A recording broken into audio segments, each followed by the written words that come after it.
page, laboratory area. Again.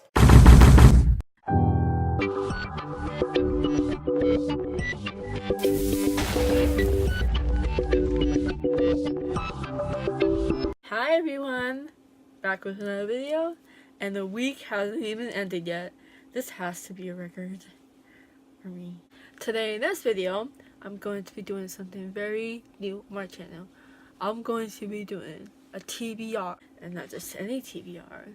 A TBR for my first ever Read-A-Thon. Read-A-Thon I'm going to be doing is called Fantasy Fest, a Read-A-Thon dedicated to all that is fantasy. No matter if it's subgenre, main genre, or just a genre in the background. Down in the description below, I will have the announcement video and the reading challenges if you're interested. But I prefer if you go to the announcement video because I doubt I'm gonna be helpful with explaining this readathon since it's my first one. Okay, now to the actual important part of the video. So, for the first challenge, we had to borrow a book to read. It doesn't matter from where, you could get it from a relative, you could get it from a library, friend, you just had to borrow it. For this one I chose Sue and the Shadow, which I borrowed from my younger sister. It's a graphic novel.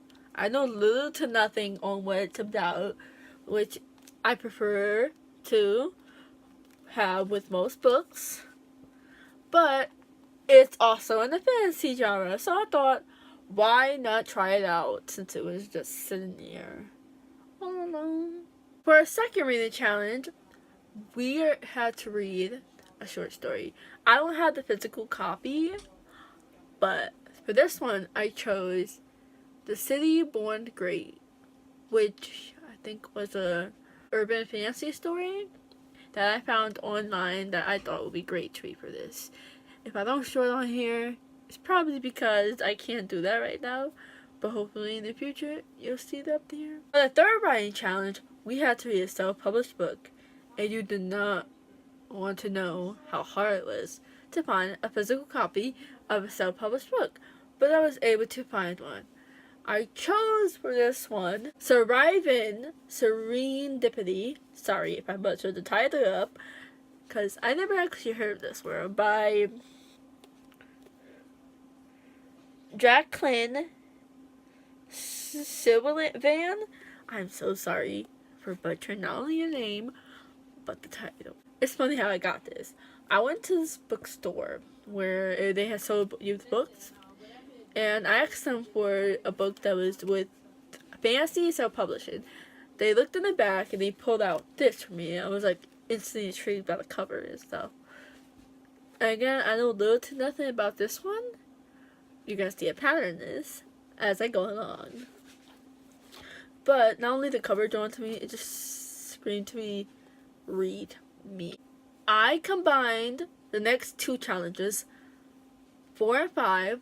One said you had to read the book that had featured a non-human main character and a book that featured a dragon. So for this one I chose Book 1 to the Wings of Fire series, Dragonette Prophecy by 2T Sludeland? I'm so sorry. I'm terrible at some people's name. But yeah, I get mad over if my name is butchered. But as you can tell by the cover, the main character is obviously not a human. And it features more than one dragon. This is another book that I know little to nothing about, along with it being a graphic novel. For the sixth challenge, we had to read a book made by a person of color. This one was actually pretty easy for me to find a book. The first one that I chose, Sue in the Shadow, could be counted for this, but I decided to get a whole separate book for this. First one I chose, Children of Blood and Bone by Tomi A.Renee. I'm so sorry. I am butchering all these author names. Some I even struggle with the title. I'm sorry. I've seen this one on someone else's video before, but I didn't really take much attention to this one. But one day I saw this in Target, and I was like, we are reading this. we are reading this. And again, I know little to nothing about this book.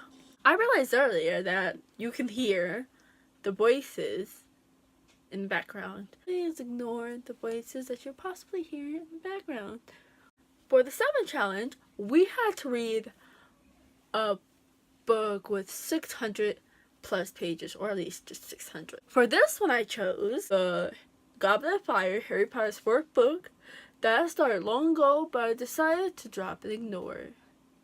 As you can tell, it is plus 600 pages, so I thought this one would really fit the criteria of the challenge. For the 8th and final reading challenge, we had to read an entire series. Duologies don't count for this one. We had to do a trilogy at least. So for this one, I chose the Black Juice Trilogy by Anne Bishop. As I said before, I'm so sorry for butchering these authors' names up. Again, I know little to nothing about the series, which is hopefully to go into any type of book with an open mind. And you have any expectations of how it's going to be. Anyway, I hope you enjoyed this video. Thank you, and see you in the next one.